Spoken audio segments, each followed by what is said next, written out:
In the name of Allah, the most merciful, the most compassionate.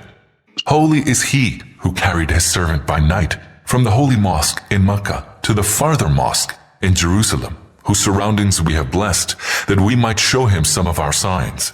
Indeed, he alone is all-hearing, all-seeing. We gave Moses the book and made it a source of guidance for the children of Israel, commanding, "Take no other guardian beside me." You are the descendants of those whom we carried in the ark with Noah. He was truly a thankful servant. Then we clearly declared to the children of Israel in the book, "Twice you will make mischief in the land and will commit transgression." So, when the occasion for the first of the transgressions arrived, we raised against you some of our creatures who were full of might, and they ran over the whole of your land. This was a promise that was bound to be fulfilled. Then we granted you an upper hand against them, and strengthened you with wealth and children, and multiplied your numbers.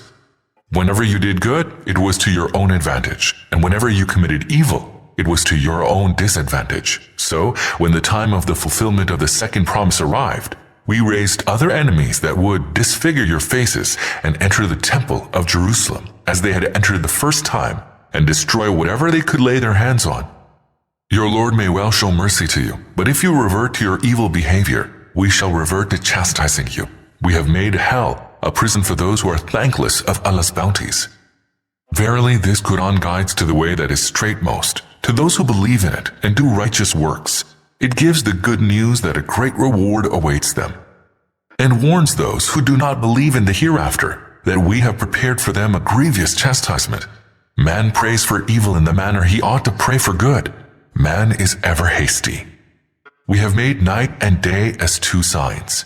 We made the sign of the night devoid of light, and made the sign of the day radiant, that you may seek the bounty of your Lord and know the computation of years and numbers. Thus we have expounded everything in detail to keep everything distinct from the other.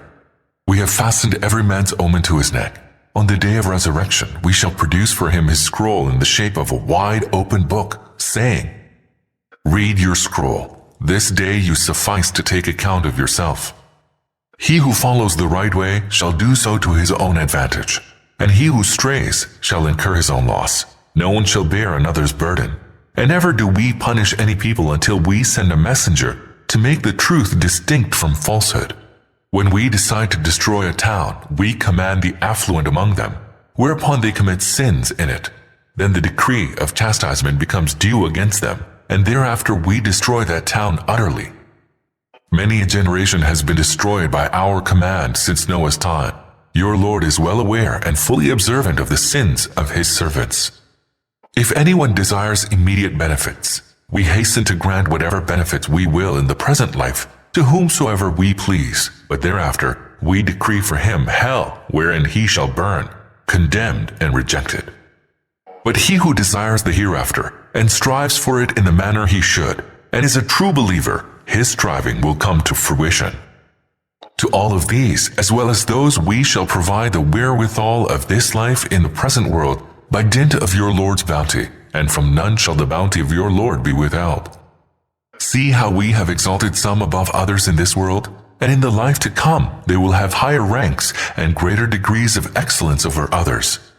Do not set up any other God with Allah, lest you are rendered humiliated and helpless. Your Lord has decreed, 1. Do not worship any but Him. 2. Be good to your parents, and should both or any of them attain old age with you, do not say to them even "Fie," neither chide them, but speak to them with respect. And be humble and tender to them, and say, "Lord, show mercy to them, as they nurtured me when I was small." Your Lord is best aware of what is in your hearts. If you are righteous, He will indeed forgive those who relent and revert to serving Allah. 3. Give to the near of kin his due, and also to the needy and the wayfarer. 4. Do not squander your wealth wastefully. For those who squander wastefully are Satan's brothers, and Satan is ever ungrateful to his Lord. 5. And when you must, turn away from them, that is, from the destitute, the near of kin, the needy, and the wayfarer, in pursuit of God's mercy, which you expect to receive, then speak to them kindly. 6. Do not keep your hand fastened to your neck, nor outspread it. Altogether outspread, for you will be left sitting rebuked, destitute. Certainly, your Lord makes plentiful the provision of whomsoever he wills, and straightens it for whomsoever he wills. He is well aware and is fully observant of all that relates to his servants. 7. Do not kill your children for fear of want. We will provide for them and for you. Surely, killing them is a great sin. 8. Do not even approach fornication, for it is an outrageous act and an evil way. 9. Do not kill any person whom Allah has forbidden to kill, except with right. We have granted the heir of him who has been wrongfully killed the authority to claim retribution. So let him not exceed in slaying. He shall be helped. 10. And do not even go near the property of the orphan, except that it be in the best manner, till he attains his maturity. 11. And fulfill the covenant, for you will be called to account regarding the covenant. 12. Give full measure when you measure, and weigh with even scales. That is fair and better in consequence. 13. Do not follow that of which you have no knowledge. Surely, the hearing, the sight, the heart, each of these shall be called to account. 14. Do not strut about in the land arrogantly. Surely you cannot cleave the earth, nor reach the heights of the mountains in stature. The wickedness of each of that is hateful to your Lord. That is part of the wisdom your Lord has revealed to you. So do not set up any deity beside Allah, lest you are cast into hell, rebuked and deprived of every good. What, has your Lord favored you with sons and has taken for himself daughters from among the angels? You are indeed uttering a monstrous lie. We have expounded the truth in diverse ways in this Quran, that they might take it to heart, but all this only aggravates their aversion. Say, O Muhammad, had there been other gods with him, as they claim, they would surely have attempted to find a way to the Lord of the throne. Holy is he and far above all that they say. The 7 heavens, the earth, and all that is within them give glory to him. There is nothing but gives glory to him with his praise, though you do not understand their hymns of praise. He is most forbearing, exceedingly forgiving. When you recite the Quran, we place a hidden barrier between you and those who do not believe in the hereafter. And we place a covering on their hearts, so that they do not comprehend it. And we cause a heaviness in their ears. And when you mention your Lord, the only true Lord in the Quran, they turn their backs in aversion. We are well aware of what they wish to hear when they listen to you, and what they say when they confer in whispers, when the wrongdoers say, "You are only following one who is bewitched." Just see how strange are the things they invent about you. They have altogether strayed, and are unable to find the right way. They say, "When we are turned to bones and particles of dust, shall we truly be raised up as a new creation?" Tell them, you will be raised afresh even if you turn to stone or iron, or any other form of creation you deem hardest of all to recreate from. They will certainly ask, "Who will bring us back to life?" Say, "He who created you in the first instance." They will shake their heads at you and inquire, "When will that be?" Say, "Perhaps that time might have drawn near." On the day when he will call you, and you will rise praising him in response to his call, and you will believe that you had lain in this state only for a while. Tell my servants, O Muhammad, to say always that which is best. Verily it is Satan who sows discord among people. Satan indeed is an open enemy to mankind. ربكم أعلم بكم إن يشأ يرحمكم أو إن يشأ يعذبكم. Your Lord knows all who dwell in the heavens and the earth. We have exalted some prophets over others, and we gave the Psalms to David. Tell them, call upon those whom you fancy to be your helpers instead of him. They have no power to remove any affliction from you, nor can they shift it to any other. Those whom they call upon are themselves seeking the means of access to their Lord, each trying to be nearer to him. They crave for his mercy and dread his chastisement. Surely, your Lord's punishment is to be feared. There is not a town but we shall destroy it, or upon which we shall inflict severe chastisement before the day of resurrection. This is written down in the eternal book of Allah. Nothing hindered us from sending our signs except that the people of olden times rejected them as lies. We publicly sent the she-camel to the Thamud to open their eyes, but they wronged her. We never send our signs except to cause people to fear. And recall when we said to you, O Muhammad, that your Lord encompasses these people, and that we have made that vision, that we have shown you and the tree accursed in the Quran, but as a trial for people. We go about warning them, but each warning leads them to greater transgression. And recall when we asked the angels to prostrate themselves before Adam, all prostrated themselves except Iblis, who said, "Shall I prostrate myself before him whom you created of clay?" He then continued, "Look, this is he whom you have exalted above me. If you will grant me respite till the day of resurrection, I shall uproot the whole of his progeny except only a few." Thereupon he retorted, "Begone, hell shall be the recompense, and a most ample one, of whosoever of them who follows you. Tempt with your call all whom you wish. Muster against them all your forces, your cavalry and your foot soldiers. Share with them riches and offspring, and seduce them with rosy promises, and Satan's promise is nothing but a deception. But know well that you have no power against my servants. Your Lord suffices for them to place their trust in. Your Lord is he who steers your vessels across the seas, that you may seek of his bounty. He is ever merciful towards you. When a calamity befalls you on the sea, all those whom you invoke forsake you except him. But when he delivers you safely to the shore, you turn away from him. For man is indeed most thankless.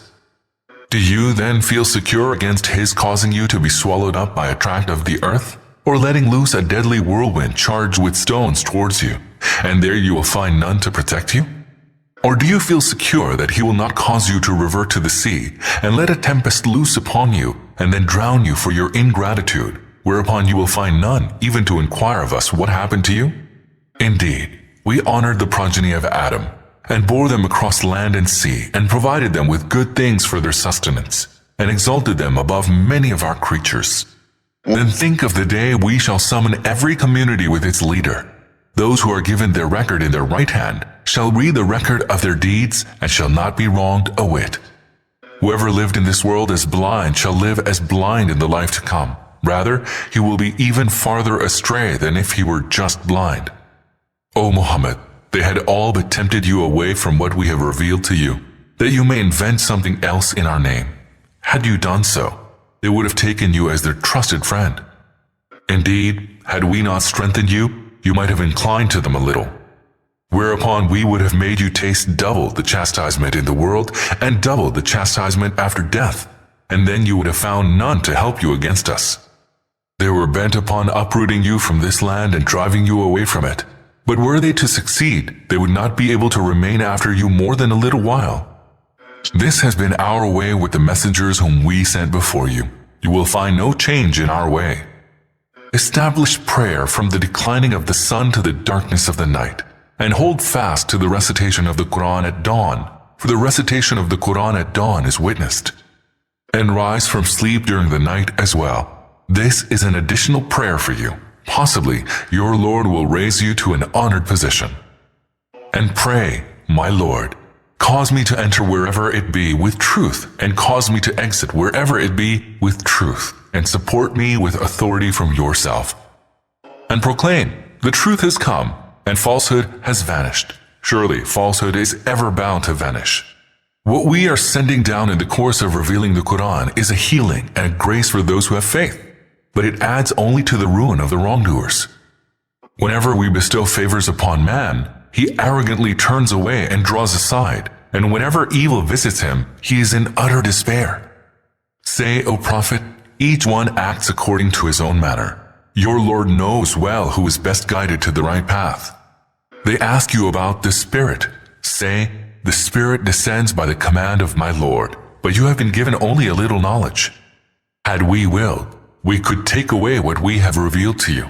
Then you would find none to help you in recovering it from us. Whatever you have received is nothing but grace from your Lord. Indeed, his favor to you is great. Say, surely if mankind and jinn were to get together to produce the like of this Quran, they will never be able to produce the like of it, howsoever they might help one another. We have explained things for people in this Quran in diverse ways to make them understand the message. Yet most people obstinately persist in unbelief. They said, we shall not accept your message until you cause a spring to gush forth for us from the earth, or that there be a garden of palms and vines for you, and then you cause rivers to abundantly flow forth through them, or cause the sky to fall on us in pieces as you claimed, or bring Allah and the angels before us face to face. or that there come to be for you a house of gold, or that you ascend to the sky, though we shall not believe in your ascension to the sky until you bring down a book for us that we can read. Say to them, O Muhammad, Holy is my Lord. Am I anything else than a human being who bears a message from Allah? Whenever guidance came to people, nothing prevented them from believing except that they said, Has Allah sent a human being as a messenger? Say, had angels been walking about in peace on earth, we would surely have sent to them an angel from the heavens as messenger. Tell them, O Prophet, Allah suffices as a witness between me and you. Allah is well aware and fully observes everything pertaining to His servants. Whomsoever Allah guides is rightly guided, and whomsoever Allah lets go astray, you shall find none apart from Him who could protect him. We shall muster them all on the day of resurrection, on their faces, blind and dumb and deaf. Hell shall be their refuge.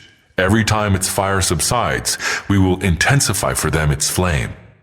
That will be their recompense, because they disbelieved in our signs and said, What? When we shall be reduced to bones and particles of dust, shall we be raised again as a new creation?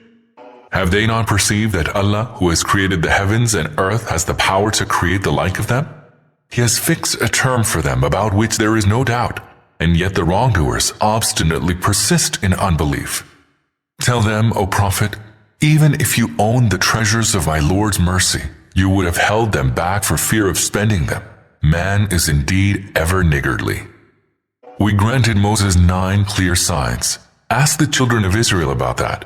When these signs came forth, Pharaoh said to him, Moses, I think that you are bewitched.